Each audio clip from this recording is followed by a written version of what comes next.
Estamos recorriendo una serie de enseñanzas que van a ser muy beneficiosas a la hora de tomar decisiones en su vida. La reunión pasada hemos visto dos verdades bajo el tema Dios es el dueño de todas las cosas. Hemos visto entendiendo la idea de prioridad que posee el dueño y también identificando al dueño. Hoy vamos a mostrar ciertas razones que avalan por qué Él es el verdadero dueño. Vamos a explicar los derechos que tiene el dueño. Los derechos de Dios como dueño son absolutamente legítimos. Como observará a continuación, nadie, sino solamente Dios, realmente tiene derechos sobre el universo y especialmente sobre nosotros. ¿Cuáles son esas razones? Las razones son las siguientes. En primer lugar, Dios nos ha creado. Repito, Dios nos ha creado, como leemos en Génesis capítulo 1, versículo 1. Génesis 1:1 dice lo siguiente: en el principio creó Dios los cielos y la tierra. En el principio creó Dios los cielos y la tierra. Es decir, que este versículo nos dice que es dueño del universo porque Él fue quien los creó. Y quiero aclarar algo para que usted le enseñe a sus hijos. Esto no es una teoría. No es algo que tiene que probarse. La Biblia, en el primer versículo, comienza con una afirmación. Comienza afirmando que el que creó los cielos y la tierra es Dios. Y no hay lugar para dudas. Lo repite Juan en su Evangelio, el capítulo 1, verso 3, anótelo. Juan 1:3, donde dice lo siguiente: todas las cosas por Él fueron hechas, y sin Él nada de lo que ha sido hecho fue hecho. Repito la verdad, por Él fueron hechas todas las cosas. Juan nuevamente recalca esta verdad de que el Creador es nuestro Señor. El salmista en el Salmo 24 afirma algo muy interesante. Salmo 24, versículo 1 y 2. Estamos viendo cómo Dios nos ha creado. Salmo 24, versos 1 y 2 dice lo siguiente: de Jehová es la tierra y su plenitud, el mundo y los que en él habitan. Verso 2, porque Él la fundó sobre los mares y la afirmó sobre los ríos. Es decir, que la tierra, con todo lo que contiene, le pertenece a nuestro Señor. Amén. La totalidad de la tierra es del Señor. De Jehová es la tierra y su plenitud. Aquí se nos enseña a confiar en el Señor y ser agradecido por todo lo que tenemos. También es un recordatorio de que Él tiene el control de todo y que podemos realmente confiar en Él. La plenitud de la tierra, todo lo que usted puede llegar a pensar, animales, árboles, todo lo que es montañas, mares, océanos, lo que hay dentro de los océanos, dentro del río, lo que hay dentro de todo lo que usted pueda imaginarse, toda la plenitud de la tierra pertenece a nuestro Señor. Él lo creó. Todavía hasta se siguen encontrando cosas. Imagínese todo lo que Dios ha creado para nosotros. El Salmo 100, un precioso salmo, el verso 3, dentro de una de las verdades dice lo siguiente: Salmo 100, verso 3, reconoced que Jehová es Dios. Y escuche, Él nos hizo y no nosotros a nosotros mismos. Repito, Él nos hizo y no nosotros a nosotros mismos. Pueblo suyo somos y ovejas de su prado. Gloria al Señor. Es decir, que esta palabra afirma que Él es dueño porque Él nos hizo. Gloria al Señor. ¿Cuánto tienen ese Dios? Él nos hizo y no nosotros mismos. Isaías capítulo 43, verso 7, Isaías 43, verso 7, dice el profeta lo siguiente: todos los llamados de mi nombre, para gloria mía los he creado, los formé y los hice. Analizando este versículo para encontrar una explicación, esto sería lo siguiente: yo los he creado para que me adoren y me canten alabanzas. Gloria al Señor. Todos los llamados de mi nombre, para gloria mía. Ese para está identificando un propósito. ¿Con qué propósito te creó el Señor? O decir, ¿para qué te creó? Para gloria suya, dice la palabra. Los he formado, los he creado para que me adoren. Es decir, que su propósito fue crearnos para gloria de su nombre, para que le adoremos, para que le cantemos. Gloria al nombre del Señor. Amén. No solamente Dios nos ha creado, nos creó con un propósito. Y eso tenemos que entenderlo muy bien. Ese propósito es vivir para su gloria. Cuando el hombre no reconoce a Dios como su creador, tampoco reconoce que Él ha sido creado con un propósito. Y entonces vive como quiere, a su propio antojo. Ahora, solamente cuando glorificamos a Dios es cuando nosotros nos sentimos realizados, nos sentimos felices.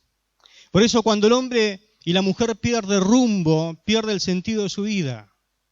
Cuando nosotros recién entendemos para qué fuimos creados y obedecemos a ese propósito, recién nos vamos a encontrar que la vida para nosotros tiene sentido.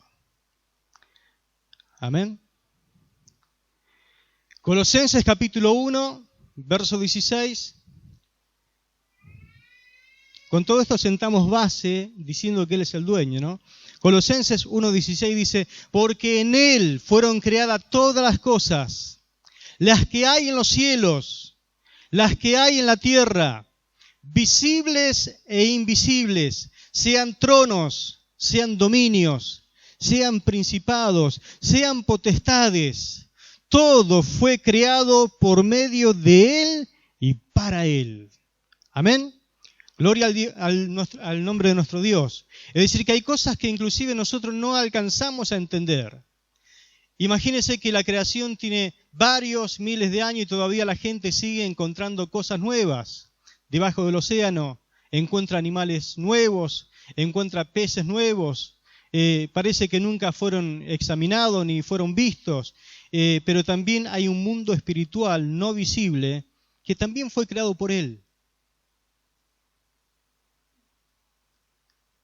Pero todo fue creado por Él y para Él. Aunque no lo entendamos, Él es el creador. Apocalipsis capítulo 4, verso 11. Apocalipsis 4:11 dice lo siguiente: Señor, digno eres de recibir la gloria y la honra y el poder, porque tú creaste todas las cosas y por tu voluntad existen y fueron creadas. Note las tres razones que lo hacen digno de recibir la alabanza allí en la eternidad, porque esto va a ocurrir. El Apocalipsis es un libro de revelación, esto va a ocurrir en el futuro. Va a haber un momento en que toda esa masa de gente, millones y millones de salvados, le van a decir, Señor, digno eres de recibir la gloria, la honra y el poder. Porque allí están las razones. Número 1, porque tú creaste todas las cosas. Número 2, porque por tu voluntad existen. Y 3, fueron creadas. Gloria al Señor. Todo lo que existe pertenece a Dios porque Él tiene derecho de creador. Hoy se le llama derecho de copyright, derecho de autor. Él hizo el original. Como dueño, Dios ejercita soberanía absoluta sobre todo lo creado. Hace lo que quiere y cómo quiere y cuando quiere, porque eso significa de que Él es soberano. Pero todo lo que hace, lo hace bien. El hombre es el que ha cometido errores sobre lo creado porque Dios lo entregó en sus manos y el hombre hizo lo que quiso y sigue haciendo lo que se le da la gana, pero no se da cuenta de que cuanto más mete mano a la creación, más le erra. Lo mejor es humillarse y decirle: Señor, todo esto que me diste es tuyo, guíame, dame sabiduría para poder hacer las cosas lo mejor posible. Romanos capítulo 11, versículo 33 al 36. Anote, Romanos 11, 33 al 36. Dice lo siguiente: ¡qué grande es la riqueza! La Reina Valera 60 dice insondables. ¡Qué grande es la riqueza, la sabiduría y el conocimiento de Dios! Es realmente imposible para nosotros entender sus decisiones y sus caminos. Pues, ¿quién puede conocer los pensamientos del Señor? ¿Quién sabe lo suficiente para aconsejarlo? ¿Y quién le ha entregado tanto para que Él tenga que devolvérselo? Pues todas las cosas provienen de Él y existen por su poder y son para su gloria. A Él sea toda la gloria por siempre. Amén. Gloria al Señor. El apóstol Pablo termina ese capítulo hablando de la soberanía, la sabiduría, el conocimiento de Dios, que realmente no se puede comprender. Pero termina declarando algo que es maravilloso, que todas las cosas provienen de Él y existen por su poder y son para su gloria. Es decir, que Dios es dueño, es creador, por propósito, porque Él realmente tiene un propósito para con nosotros. El apóstol Pablo, maravillado por la soberanía y la sabiduría de Dios, declaró que todas las cosas provienen de Dios y que Él merece toda la gloria. Escuche, no podemos actuar como si nosotros fuéramos los dueños. Cuanto en realidad existe un dueño de todo. Por lo tanto, somos llamados a vivir como mayordomos. Por eso este estudio, la mayordomía. Porque si no somos dueños, si usted no es dueño de este mundo, del universo, si usted no es dueño ni siquiera de su propia vida, si usted no es dueño de nada, sino que solamente Dios se lo otorgó para que usted sea mayordomo sobre todas esas cosas, un día tendrá que presentarse delante de Dios para rendir cuenta de lo que Dios un día depositó en sus manos. ¿Me está escuchando? Hay uno de los salmos que dice: temblad y no pequéis. Tendríamos que estar con temor y temblor delante de Él, porque seremos llamados a rendir cuenta como administradores de todas las cosas que Dios puso en tus manos. Entonces, la primera razón por la que Él es nuestro dueño es porque Él es nuestro creador. El universo es suyo. Usted le pertenece. Vayamos a la segunda razón. Él es nuestro dueño porque Dios nos sustenta. Dios nos sustenta. Hebreos capítulo 1, versículo 3, la parte B, quiero compartirle. Hebreos 1, 3, la parte B del versículo dice: ¿y quién sustenta todas las cosas con la palabra de su poder? Dice la Biblia que Él hizo todas las cosas por medio de su palabra, pero escuche esto: quien sustenta todas las cosas con la palabra de su poder. Esto significa que Él sostiene todas las cosas. Una versión dice que hace que todo el universo siga existiendo por el poder de su palabra. Con su palabra poderosa hace esto. Es decir, que Dios sustenta todas las cosas con la palabra de su poder. Es decir, que tenemos un Dios que nos sustenta, nos sostiene. Colosenses capítulo 3, verso 17. Colosenses 3, 17 dice así: y Él es antes de todas las cosas. Es decir, que antes que cualquier cosa existiera, el Señor ya existía. Pero dice además, y todas las cosas en Él subsisten, significa que por medio de Él todo se mantiene en orden. Todo el universo sigue su curso gracias a Él. Debido a Él todas las cosas existen y en Él es que todas las cosas subsisten. Amén.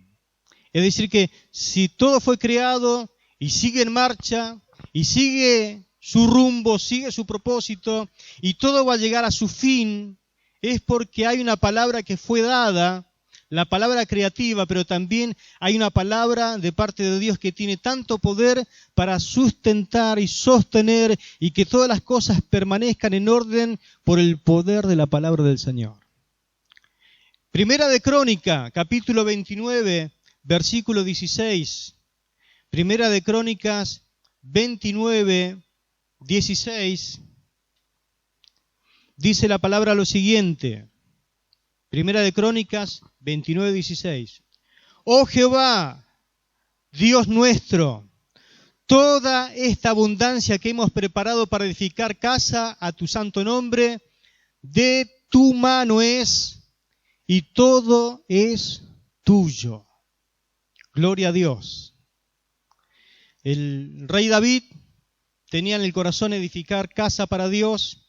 Dios le dijo: hermoso pensamiento, pero no va a ser posible. Tu hijo sí va a edificar casa para mí, pero sí voy a aceptar toda la ofrenda, todo lo que él preparó durante su vida para poder ofrendarlo para la casa de Dios, se lo dio en un momento. Hizo partícipe a sus líderes, a todo el pueblo, y él puede decir esta oración: todo lo que podemos darte, todo lo que hemos podido recoger, acumular por años, de tu mano es. Y todo esto es tuyo. Es decir, que si podemos ofrendar algo, podemos darle algo a Dios, es porque primeramente Él nos lo dio a nosotros. Lo hemos recibido de parte de Él. ¿Puedo reconocer esto? Entonces Él es el que te sustenta. Dios nuestro, todas estas riquezas que hemos dado para construirte un templo, en realidad te pertenecen a ti, dice otra versión. Son tuyas. Tú nos diste todo y ahora solo te regresamos lo que de ti habíamos recibido. Hechos, capítulo 17, versículo 25. El apóstol Pablo predicando en Atenas, allí en un aerópago, con gente que se creía muy sabia, llega a decir lo siguiente, Hechos capítulo 17, verso 25. Ni es honrado por mano de hombres, como si necesitase de algo, pues Él es quien da a todos vida y aliento y todas las cosas. Es decir, que tampoco necesita ayuda de nadie. Vieron que hay como un dicho que dice, vamos a darle una ayudita a Dios. Dios no necesita ni siquiera una ayudita. Al contrario, Él es quien da la vida. Dice el versículo Él da el aire. Y todo lo que la gente necesita, Él es el que nos provee. Es más, hay uno de los nombres que tiene como título nuestro Dios, que lo nombra a Él así, El Shaddai. El Shaddai, que significa el Dios todo suficiente. Dios no necesita de nada ni de nadie. Es todo suficiente. Por lo tanto, Él es quien puede proveerte todas las cosas. Gloria a Dios. Primera de Corintios, capítulo 4, verso 7. Primera de Corintios 4, 7 dice lo siguiente. Porque ¿quién te distingue? ¿O qué tienes que no hayas recibido? Y si lo recibiste, ¿por qué te glorías como si no lo hubieras recibido? Me gusta esta versión, dice, pues ¿quién te da privilegios sobre los demás? ¿Y qué tiene que Dios no te haya dado? Y si te lo ha dado, ¿por qué presumes como si no lo hubieras conseguido por ti mismo? Como si lo hubieras conseguido por ti mismo. Es decir, que todo lo que tenemos, todo lo que usted tiene, todo lo que yo tengo, es porque lo hemos recibido de Dios. Amén. Gloria a Dios. ¿Quiere más? Tiene que ser recibido por Dios. ¿Tiene menos que lo demás? Bueno, es lo que Dios te dio. Y tenemos que alegrarnos. Siempre hay uno que tiene menos que nosotros. Por eso tenemos que dar gracias a Dios en todo. Gloria a Dios. Así que eso lo hace a Él proveedor de todas las cosas. No poseemos nada que sea absolutamente nuestro. A ver si me doy a entender. La casa que tenés te la dio Dios. El auto que tenés te lo dio Dios. El ciclomotor que tenés te lo dio Dios. La bicicleta que tenés te la dio Dios. Los zapatos que tenés te lo dio el Señor. La zapatilla también. Es decir, que todo te lo dio Dios. Todo. Es decir, que de todo usted puede tener un testimonio como Dios le ayudó a conseguirlo, porque Él es proveedor de todas las cosas. Y el hecho de poder reconocerlo, a Él le da la honra y la gloria, el poder ser agradecidos de corazón. Hemos recibido todo de Dios, el lugar donde vivimos, el aire que respiramos. ¿Se imagina si a Dios se le ocurre cerrar un poquito del tema del aire que respiramos? Y a usted le falta un poquito menos de oxígeno que le hace falta a lo mejor para vivir. Pero Dios es bueno. Los alimentos que comemos, los recibimos de Él. Y usted dice, pero yo soy el que lo voy a comprar. Pero sí, Dios es el que te provee el dinero para comprarlo. Y usted le tiene que dar gracias a Dios. ¿Cuántos son agradecidos a Dios y tienen esa buena costumbre de orar cuando va a ingerir un alimento? Le dice, gracias Señor, porque esto que voy a comer ahora es porque tú me lo has provisto. Como dice el Salmo 23, ¿no? El Señor es mi pastor, nada me faltará. Y te da. Hay veces que te da en abundancia y hay veces que no te da tanto como realmente deseas, pero dijo el salmista David, joven fui y he envejecido y no he visto a ningún justo desamparado ni a ninguno de sus hijos mendigar pan. Dios es un Dios que nos cuida. Y demasiado. ¿Viste que no te entra la ropa del año pasado? Y usted dice, me parece que el Señor quiere que yo regale algo. Y bueno, pero eso es señal de que Dios te ha bendecido. Sí, te ha bendecido. Y algunos dicen, me queda grande la ropa del año pasado. Y bueno, significa de que has adelgazado. Tanto que pedías por adelgazar, bueno, se cumplió.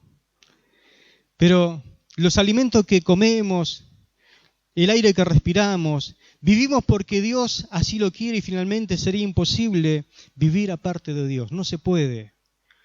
Dice esta palabra, porque en Él vivimos, nos movemos y existimos. Amén. Mañana cuando se levante y esté vivo, dígale gracias Señor porque estoy vivo por ti. ¿Sí? Y si tiene fuerza para salir a trabajar, gracias porque mi fuerza proviene de ti, Señor. Amén. Y si tiene la posibilidad de volver a casa, porque no todos vuelven a casa, dígale gracias porque mi vida está sostenida por tu mano poderosa. Amén. Y si tiene la posibilidad de comer, dígale gracias, Señor, porque tú me sustentas. Gloria a Dios. Una de las enseñanzas más maravillosas de la Biblia es que la relación de Dios con nosotros, aparte de ser un creador, de ser dueño, de ser sustentador, en el tema de sustentador, Dios es Padre. Jesús quiso acercarnos a Dios como Padre. Y usted sabe cómo es un padre, ¿no?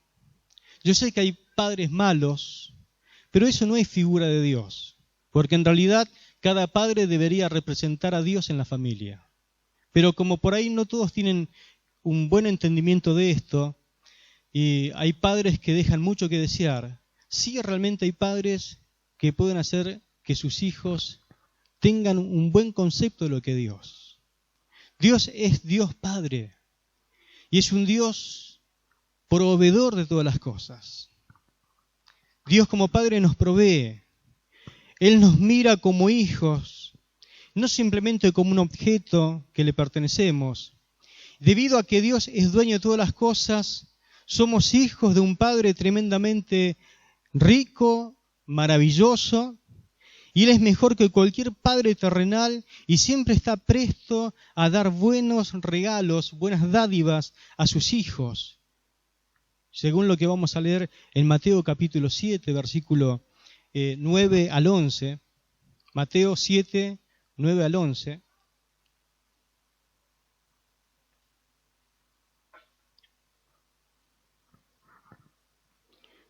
Dice lo siguiente: si su hijo le pide pan, ¿quién de ustedes será capaz de darle una piedra? Si le pide un pescado, seguro que no le dará una serpiente, ¿verdad? Pues si ustedes que son malos saben dar buenas cosas a sus hijos, ¿cuánto más su Padre que está en los cielos dará buenas cosas a los que se la pidan? ¿Cuántos quieren buenas cosas? Lo único que tienen que hacer es pedírsela a su papá celestial. Amén. Pedírsela a su Padre. En esa dependencia que tenemos como hijo, ¿no? Mateo capítulo 6, verso 31 y 32. Mateo 6, 31 y 32 dice lo siguiente: así que no se preocupen preguntándose ¿qué vamos a comer? ¿O qué vamos a beber? ¿O con qué nos vestiremos? Todas estas cosas son las que preocupan a los paganos, pero ustedes tienen un Padre Celestial que ya saben lo que necesitan. Esta preciosa verdad nos ayuda a vivir como hijos de Dios confiando en su cuidado y en su amor, mis hermanos. Amén. Como un hijo confía en su padre. ¿Se imagina a Jean preocupado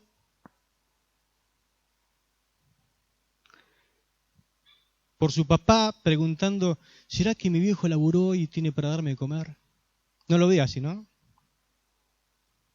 A Emma preocupado por los padres. ¿Será que hoy habrá para comer? Usted tiene hijos, tiene sobrino, tiene nieto. Mi esposa tiene un nieto. Se llama Franquito.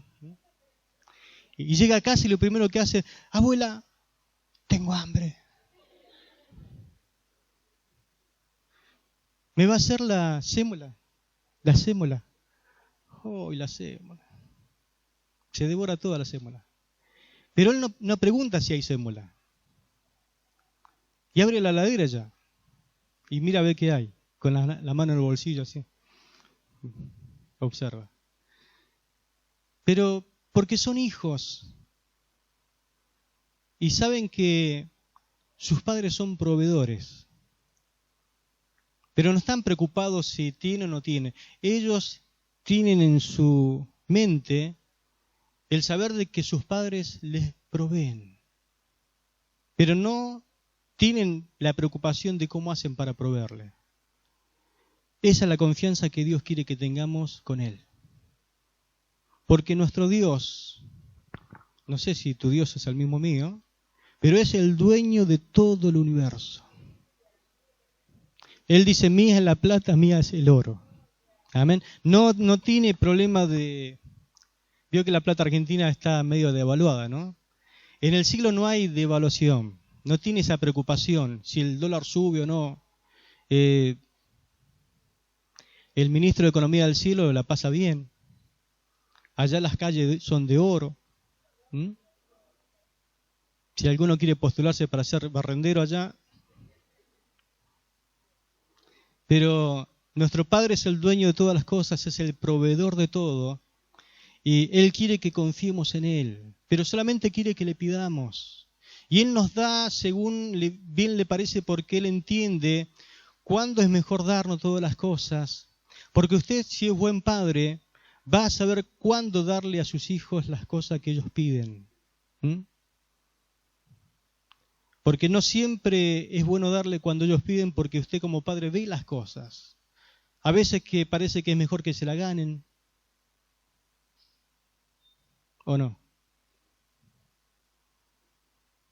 Porque crear todo nuestros hijos que con un pedido o con un clic tengan todo lo que ellos quieren, le hacemos mal porque sabemos que la vida no es así. La vida es difícil, es dura, es complicada, y si nosotros no lo preparamos para la vida, le vamos a hacer un mal. ¿Sí? Así que tenemos que entender esto para entender también a Dios, que Dios es un Dios bueno, pero no es un abuelo que quiere darle todo a los nietos, no, Él tiene hijos, ¿sí? Y que quiere educarlos bien. Solamente quiero aclarar algo, y quiero que me preste mucha atención. Solamente usted en esta noche tiene que preocuparse por algo. Si usted es huérfano, si no tiene padre. ¿Mm? Porque ahí sí tiene que preocuparse. O si no pertenece a la familia de Dios. Una vuelta yo tenía 15 años, viene mi hermano y me dice, mira, ¿cómo te digo? De tal manera amó Dios al mundo que ha dado a su Hijo unigénito para que todo aquel que en él cree no se pierda, mas tenga vida eterna. Y yo lo quedé mirando. Dice, hermoso versículo, sí, bueno, Dios tiene un plan maravilloso, hay una vida eterna, pero también hay una condenación eterna. Y lamentablemente no todos somos hijos de Dios. Solamente Él salva a sus hijos, los que no son sus hijos no le pertenecen. Por eso, por más que vos rece, porque yo era católico, por más que rece o busque a Dios, Dios no te puede escuchar, solamente Él escucha a sus hijos. Y yo lo quedé mirando y digo, pero no somos todos hijos de Dios, no todos somos hijos de Dios. Y por las dudas en esta noche se lo aclaro, no todos somos hijos de Dios. Y me abrió la Biblia y me muestra Juan capítulo 1, versículo 11 y 12, que a los suyos vino, los suyos no lo recibieron, pero dice, fíjate el verso 12, mas a todos los que creen, a todos los que la recibieron, les dio potestad, les dio poder, recién de ser llamados hijos de Dios. Es decir, que para ser hijo de Dios hay que hacer dos cosas, recibirlo y creer, o creer y recibirlo. Si usted en esta noche todavía no, porque usted dice a lo mejor yo creo en Dios, bueno, hasta los demonios creen en Dios. La otra cosa es recibirlo. ¿Dónde? En el corazón. Recibirlo por la fe en el corazón, aceptarlo como su hijo. ¿Y quién es huérfano? ¿Quién ha perdido el padre? Los pródigos. Porque yo llegué a los 15 años al Señor, pero hay otros que son pródigos. ¿Qué significa eso? Gente que ha desperdiciado sus bienes, ha desperdiciado su vida y se ha alejado de Cristo, se ha alejado de Dios. La locura más grande que pueda existir sobre esta tierra, ¿cuál es? ¿Cuál es la locura más grande que pueda tener una persona en esta tierra, en esta vida? Estar lejos de Dios. Dice Lucas capítulo 15, y volviendo en sí, dijo el hijo pródigo, volviendo en sí, es decir, que estaba fuera de sí. ¿Qué es estar fuera de sí? Estar loco. Pero volviendo en sí, el Espíritu Santo quizás obró en su corazón y lo hizo pensar porque él estaba lejos de la casa del Padre pasando hambre. Y hay veces que tenemos que tocar fondo para recién decir, pero es cierto que en la casa de mi Padre, aún los jornaleros la están pasando mejor que yo. Ya sé lo que haré, regresaré a la casa de mi Padre y le diré, Padre, he pecado contra el cielo y contra ti, no soy digno de ser llamado tu hijo, pero aunque sea, hazme como a uno de tus jornaleros. Y dice la palabra que levantándose, volvió a la casa de su padre. No solamente se quedó con la intención, volvió.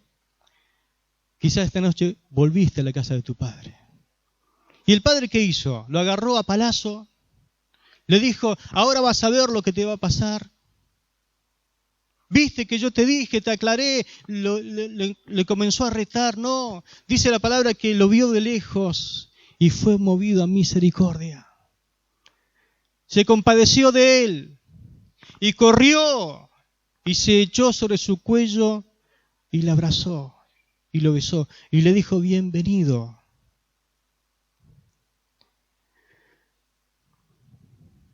No sé si todos te quieren, porque el hijo mayor no lo quería, pero lo mejor es que te quiera el padre.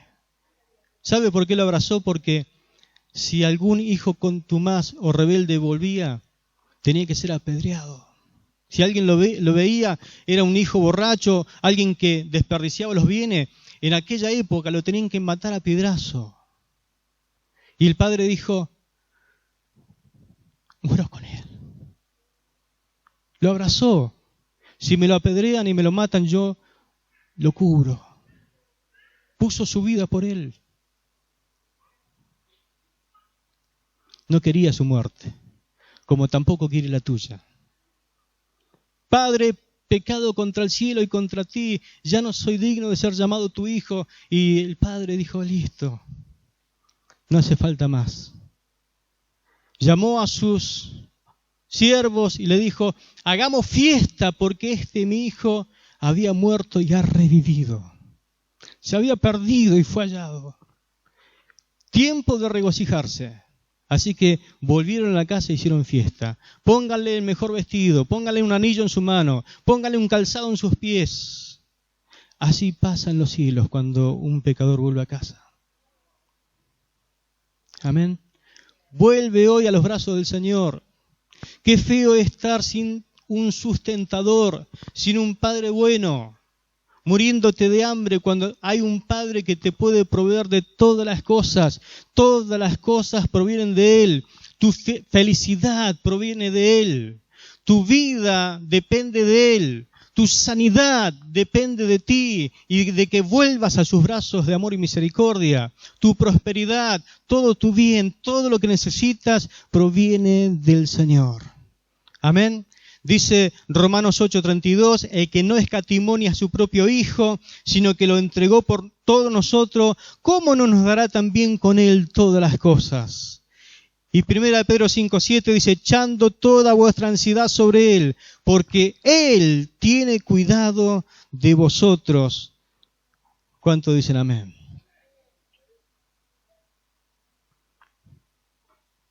Él es dueño entonces porque nos ha creado, nos sustenta y en tercer lugar porque nos ha redimido. Durante los tiempos del Antiguo Testamento, si un israelita llegaba a ser tan pobre que debía venderse en esclavitud para pagar una deuda, uno de sus parientes cercanos podía rescatarlo. Para hacerlo, este pariente debía comprarlo a su dueño. Este acto, ¿sabe cómo se llamaba? Redención. Dice Levítico 25:47 al 49, supongamos que un extranjero o un residente temporal se enriquece mientras vive entre ustedes. Y si uno de tus hermanos israelitas se empobrece y se ve obligado a venderse a dicho extranjero o a un miembro de su familia, aún así mantendrá el derecho de que alguien pague el rescate por él, incluso después de haber sido comprado. Un hermano lo puede volver a comprar. También un tío o un primo, de hecho, cualquier pariente cercano podrá rescatarlo. También podrá redimirse a sí mismo si ha prosperado. Dios dijo que los israelitas eran sus siervos porque Él había salvado de la esclavitud. A estos israelitas los salvó de Egipto. Dice Levítico 25:55, porque los hijos de Israel son mis siervos, son siervos míos a quienes yo saqué de la tierra de Egipto, yo el Señor su Dios. Es decir, que Él los sacó, les pertenece a Él, les pertenecía. Ahora, también nosotros hemos llegado a ser esclavos. No de Egipto, sino que fuimos esclavos de Satanás por causa del pecado. Debido a que no pudimos rescatarnos a nosotros mismos, nuestro pariente cercano, Cristo, lo hizo con su sacrificio en la cruz por nosotros. Tito 2:14 dice lo siguiente: quien se dio a sí mismo por nosotros para redimirnos de toda iniquidad y purificar para sí un pueblo propio, celoso de buenas obras. Y 1 de Pedro 1:18-19 dice: tengan presente que han sido rescatados de su vana manera de vivir, la cual heredaron de sus padres, no con cosas corruptibles como oro o plata, sino con la sangre preciosa de Cristo, como de un cordero sin mancha y sin contaminación. Es decir, que nunca más usted y yo, que hemos sido redimidos, que hemos sido comprados con la sangre de Cristo, nunca más somos esclavos de Satanás. Cristo pagó el rescate, pero tampoco somos libres para hacer lo que nosotros querramos con nuestras vidas. Es decir, que no somos de nosotros mismos debido a que Él nos compró con precio. Es decir, mis hermanos, si bien Él nos libertó y nos hizo libre, nosotros con nuestra vida no podemos hacer lo que querramos hacer. Lo dice la Biblia en 1 de Corintios capítulo 6, versículos 19 y 20. Dice: ¿o no saben que su cuerpo es templo del Espíritu Santo, que mora en ustedes, el cual tienen de Dios y que no son de ustedes? Es decir, que nosotros no somos nuestros propios dueños. Repito, usted no es dueño de su cuerpo. Lo vuelvo a repetir porque esto lo voy a tocar más adelante. Voy a hablar sobre la mayordomía del cuerpo. Usted no es dueño de su propio cuerpo. Vio que hoy la gente dice: yo con mi cuerpo hago lo que yo quiero. No puede hacer lo que usted quiere, porque su cuerpo no es suyo. Porque usted va a tener que rendir cuenta de su cuerpo, porque no es suyo. Por lo tanto, no puede hacer con su cuerpo lo que usted quiere. ¿Cómo, pastor? No, lo dice la Biblia. No lo digo yo, lo dice la Biblia. Pues han sido comprados por precio. El Señor pagó un precio. Tu cuerpo le pertenece a Él. Por tanto, glorifiquen a Dios con sus cuerpos. Cuando Dios los salvó, en realidad los compró, y el precio que pagó por ustedes fue muy alto. Por eso deben dedicar su cuerpo para honrar y agradar a Dios. Una vuelta escuché una ilustración muy hermosa acerca de lo que es la redención. Un niño pequeño vivía, dice, en una villa cercana al océano, al mar. Construyó un pequeño bote, lo llevó a la playa y pronto las olas lo arrastraron mar adentro. Los esfuerzos del niño por rescatarlo fueron inútiles. Días más tarde, el chico fue al pequeño pueblo donde vivía y vio a su pequeño bote que estaba en la vidriera de una tienda. Y estaba en venta. Claro, cuando lo vio se fue contra la vidriera, tomó su barquito y dijo: me lo llevo. No, el dueño dice: sí. Todos dicen lo mismo, dice, pero esto hay que pagarlo. ¿Y cuánto vale? Tanto. Así que el chico reunió la plata, hizo mucho esfuerzo, y lo compró. Llorando de alegría, el chico exclama lo siguiente: ahora eres doblemente mío, porque te hice y porque te compré. Y exactamente de la misma manera nosotros pertenecemos a Dios. En primer lugar porque Él nos hizo, es decir, nos creó. Y en segundo lugar porque nos redimió. Nos compró con el precio más alto que podría existir, el precio del derramamiento de la sangre de su Hijo. Amén. Entonces Él es dueño por tres razones: porque nos ha creado, segundo lugar porque nos sustenta, y en tercer lugar porque Dios nos ha redimido. Nos ha redimido. Termino con una historia de redención, si usted me da 3 minutos más. En los años cuando la esclavitud era legal en los Estados Unidos, un caballero pasaba por una calle atiborrada de gente donde se subastaba esclavos. El hombre se detuvo a observar el remate. Desde un costado de la muchedumbre vio cómo los esclavos eran conducidos uno tras otro a una plataforma, con sus brazos y piernas atados con cuerda como si fueran animales, exhibidos ante la multitud que gritaba y se burlaba. Se los subastaba uno por uno, y algunos mirones inspeccionaban la mercadería, entre comillas, manoseando sin respeto a las mujeres y examinando los brazos musculosos de los hombres. El caballero estudió al grupo de esclavos que esperaba cerca. Se detuvo cuando vio a una joven que estaba de pie en la parte de atrás del grupo. Sus ojos estaban llenos de temor. Se la veía aterrorizada. El hombre vaciló por un momento y luego desapareció brevemente, y cuando regresó, el rematador estaba a punto de empezar a subastarla en el monto que se había fijado. Y cuando el subastador abrió el remate, el caballero propuso en voz alta una oferta que era el doble de la cantidad de cualquier otra hecha en el día. Claro, hubo un instante de silencio y luego el subastador golpeó con su mazo mientras respondía: vendida el caballero.